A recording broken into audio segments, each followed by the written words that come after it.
mean, think about it right now. Roughly 30% of the world's crucial fertilizer ingredients are stuck behind this tiny 39-kilometer stretch of water. Yeah, it's a massive bottleneck. Right, and because of that, the price of the groceries sitting in your fridge today is just about to skyrocket. So, okay, let's unpack this. Let's do it.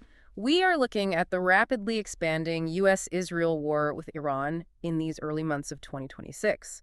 And, to the learner listening right now, if you've been following the news lately, I totally get it if you feel overwhelmed.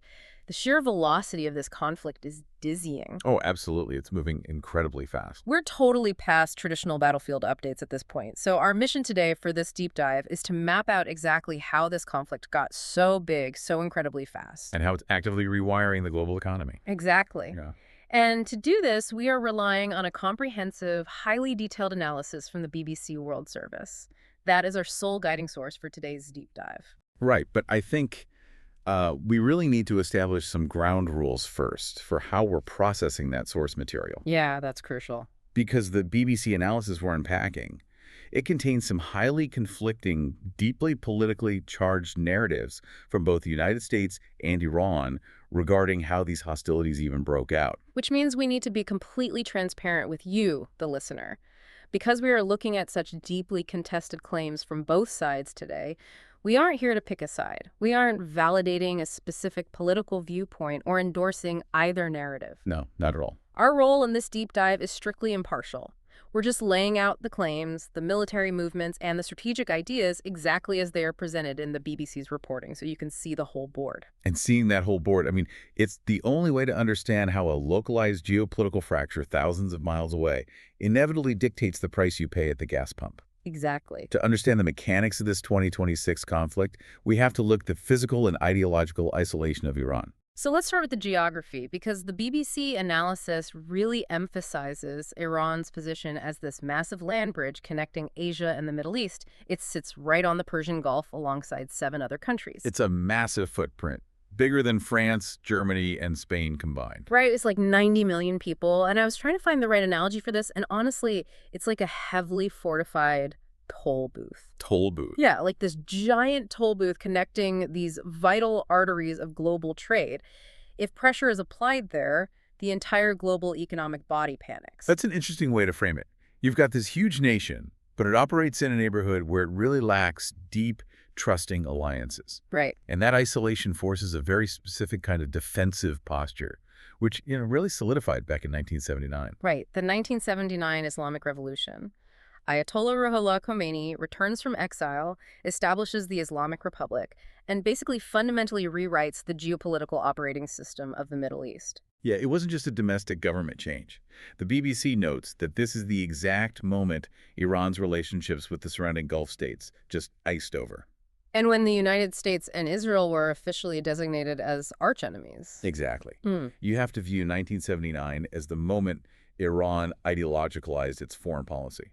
I mean, when you declare the most powerful military in the world, the U.S. And the most formidable military in your immediate region, Israel. Right. When you declare them as your primary adversaries, you can't rely on traditional diplomacy for security anymore. You have to engineer a massive deterrent. And a huge piece of that friction, which the source highlights as a multi-decade point of contention, is Iran's nuclear program. Oh, yeah, that's a huge flashpoint. And laying out the opposing claims here neutrally, as we promised, Israel and the United States have long opposed this program, operating under the claim that Iran has been actively attempting to build a nuclear weapon. Meanwhile, the Iranian government's official stance, which they have reiterated consistently over the years, is that their nuclear program is strictly for peaceful civilian purposes. They categorically deny seeking a nuclear bomb. So we have this environment of extreme, sustained suspicion. You have a geographically massive, isolated country. The U.S. military is stationed in bases all across the surrounding nations. Israel is roughly 1,000 kilometers away.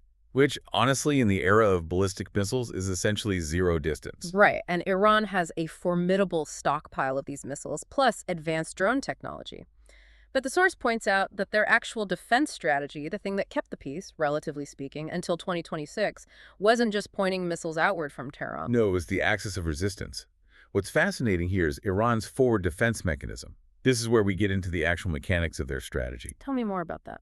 Well, Tehran knew it couldn't win a conventional symmetrical war against the U.S. or Israel. So, over decades, they exported their ideology and their weaponry.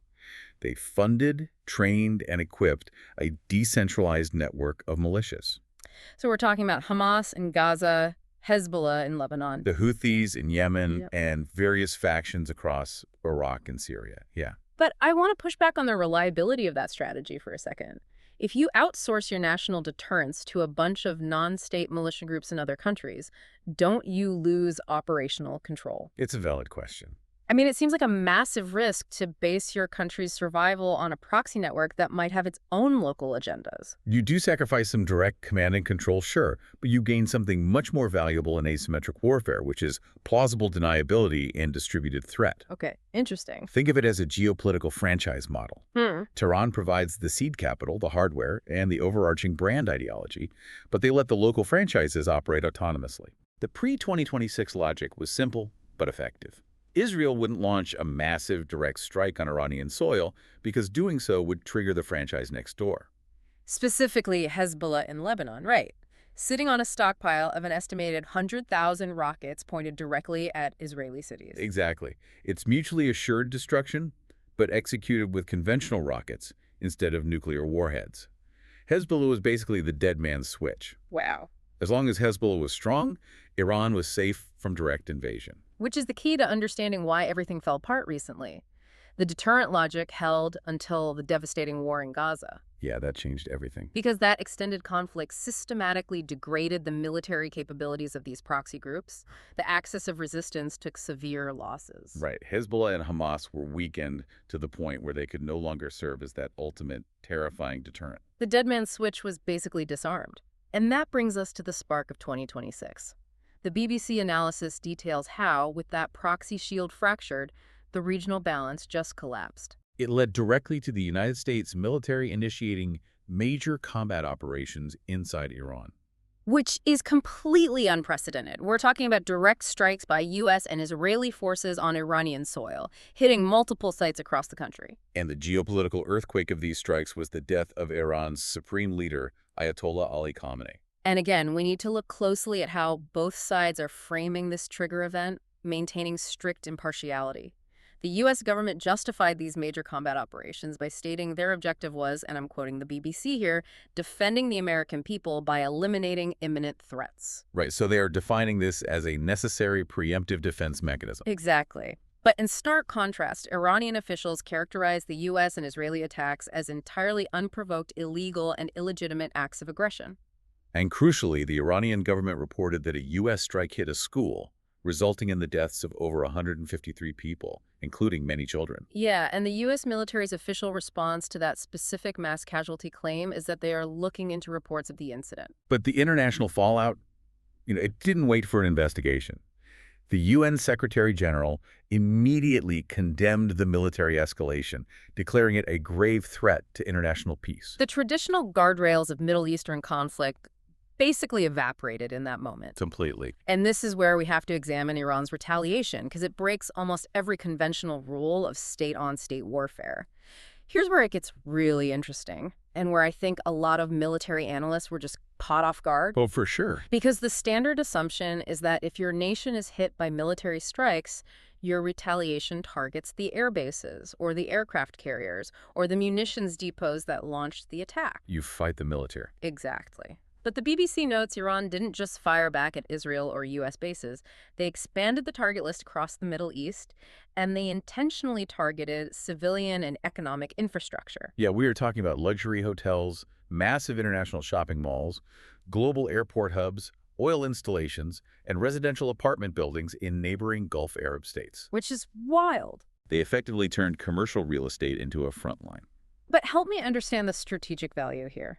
If you are already facing the combined military might of the U.S. and Israel, why on earth would you launch missiles at a luxury hotel in a neighboring Gulf country? It sounds counterintuitive, I know. It seems like a guaranteed way to unite the entire global community against you. It just looks like chaotic lashing out. It looks chaotic, but it is a highly calculated form of economic warfare.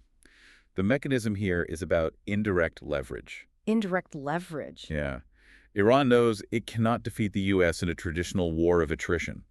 They have to change the battlefield.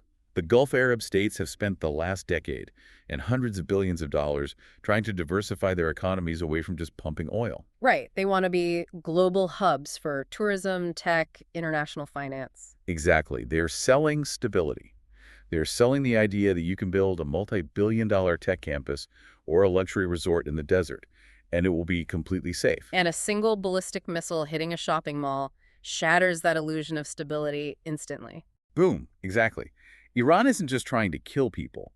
They are targeting the algorithms of foreign direct investment. Wow. The second a luxury hotel is damaged in a strike, international investors pull their capital. Tourism drops to zero. Sovereign wealth funds lose billions in valuation.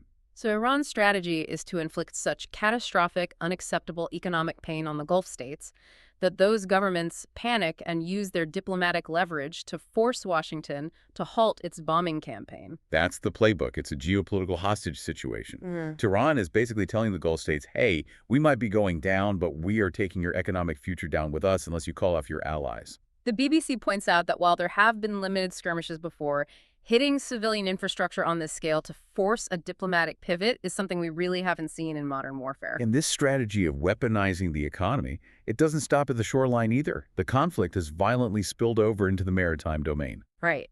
We have Israel and Hezbollah engaged in heavy fighting in Lebanon, but the escalation that truly threatens the global supply chain is happening in the water. The oceans are the new front line. Yeah, the BDC details a recent engagement in the Indian Ocean where a U.S. submarine torpedoed an Iranian warship, killing at least 80 people. Which is a massive escalation. And this shift to naval warfare is where the concept of that toll booth, or really the jugular vein, becomes terrifyingly real for the rest of the world. We have to talk about the maritime choke points, starting with the Strait of Hormuz. The Strait of Hormuz is arguably the most critical choke point on the planet. At its narrowest, the shipping lane is just 39 kilometers wide. That's incredibly narrow for cargo ships. It is, and through that tiny gap flows 20% of the world's total oil and gas supply. And crucially, as I mentioned at the top of the deep dive, 30% of the world's urea. Yeah, the fertilizer aspect is huge. Because to you listening right now, a disruption in urea isn't just some chemical shortage. It is the collapse of the global fertilizer supply. That translates instantly to failed crop yields, massive agricultural shortfalls, and literal hyperinflation at your grocery store. And the mechanics of how Iran is closing this strait are fascinating. They don't need a massive U.S.-style naval fleet parked in the water to form a physical barricade. They don't. No, they just need to create an environment of unacceptable risk. They use fast attack crafts, drones, and the threat of anti-ship missiles to basically harass commercial vessels. Which instantly triggers the insurance markets. Yes, that is the unseen mechanism of a modern blockade. Shipping companies operate on razor-thin margins. When Iran credibly threatens the strait, the actuaries at Lloyd's of London and other major maritime insurers, they instantly spike the war risk premiums by 300, 400, or even 500%. So the route just becomes mathematically unviable. Exactly. The companies simply refuse to send their multi-million-dollar tankers into the strait because they can't afford the insurance or they fear losing the ship entirely. So the waterway becomes a ghost town, not because of a physical wall of warships, but because of financial mathematics driven by a military threat. But I have to stop you there because there is a glaring contradiction in this strategy, right? What do you mean? Well, the BBC source clearly notes that Gulf countries use the strait for imports, yes. But Iran relies on this exact same waterway. They use it to import food, medicine, and consumer goods from Asia. They do. So if Iran uses military harassment to spike insurance rates and shut down the strait, aren't they effectively blockading their own ports? How does a regime survive starving its own people just to prove a point? If we connect this to the bigger picture, it reveals the psychology of a cornered state. The Iranian leadership has run the calculus and decided that regime survival requires this extreme measure. So they are doing it on purpose. Yes. They are intentionally absorbing immense domestic economic damage shortages, inflation, public anger, because they believe the West's threshold for economic pain is lower than theirs. I see. They are betting that Western voters will punish their politicians for $6 gas and empty grocery shelves long before the Iranian regime collapses from its own self-inflicted blockade. It is the ultimate game of geopolitical chicken. They are willing to endure severe domestic suffering as long as the ensuing global supply chain collapse fractures the coalition allied against them. Exactly. And to compound that strategy, we have to look at the other major maritime choke point, the Bab el-Mandeb Strait. Right, which Iran doesn't control directly, but it sits off the coast of Yemen where the Houthis, one of Iran's remaining proxy allies, operate. Yeah, and the Bab el-Mandeb is the gateway to the Red Sea and the Suez Canal. It is the vital shortcut connecting Asian manufacturing to European markets. The Houthis, emboldened by the escalating regional war, have basically made the strait too dangerous for commercial transit. So the ships are forced to reroute. Instead of cutting through the Suez Canal, these massive cargo ships are having to sail all the way down the coast of Africa, around the Cape of Good Hope, and back up the Atlantic. And that detour adds weeks to the journey. It requires massive amounts of additional fuel. It fundamentally breaks the just-in-time manufacturing model that the entire global economy relies on. Right. Factories in Europe idle because parts from Asia are 2 weeks late. And every single one of those added costs. The extra fuel, the delayed manufacturing, the astronomical insurance premiums is passed directly onto the consumer. So what does this all mean for the listener? We started this deep dive talking about a regional conflict sparked by a degraded proxy network and unprecedented military strikes. Now we are talking about why the price of oil has already shot up and why global food security and inflation are about to hit your wallet hard. It means the era of isolated conflicts is over. The BBC analysis paints a picture of a rapidly accelerating domino effect. Moving forward, Iran is becoming incredibly isolated, burning the few remaining bridges it had in a neighborhood that was already deeply hostile to it. The most sobering takeaway from the source material is the sheer permanence of this fracture. Let's say, miraculously, a diplomatic breakthrough happens tomorrow. The U.S., Israel, and Iran sign a ceasefire. The source makes it clear that a piece of paper doesn't fix this. Not at all. The proxy networks are degraded but highly radicalized. The civilian infrastructure in the Gulf is damaged, and more importantly, the investor trust is completely shattered. Yeah, you can rebuild a hotel, but you can't easily convince a sovereign wealth fund to put their money back into a war zone. The strategic paradigm of the Middle East has been permanently altered. There is a very long, very painful road ahead before anything resembling stability returns. The physical conflict might eventually pause, but the economic and geopolitical shockwaves are going to reverberate for years. The traditional rules of engagement and deterrence have been completely rewritten. Which leaves me with a final thought for you, the listener, something to mull over that builds on today's deep dive. We've seen how a nation can intentionally self-sabotage its own critical food and supply routes just to inflict economic pain on its adversaries. Yeah, that willing self-destruction. Right. So if a nation is willing to do that, how does traditional diplomatic deterrence even work anymore? I mean, how do you negotiate with a country that is willing to endure immense self-inflicted damage just to make sure the rest of the world hurts with them? That's a terrifying question. It's a massive shift to consider, and we know we've covered incredibly heavy, complex territory today. But peeling back the layers on how these geopolitical mechanisms actually work is the only way to process the overwhelming news cycle. Thank you for joining us on this deep dive. Keep questioning the headlines, keep looking for the underlying mechanics, and we will catch you next time.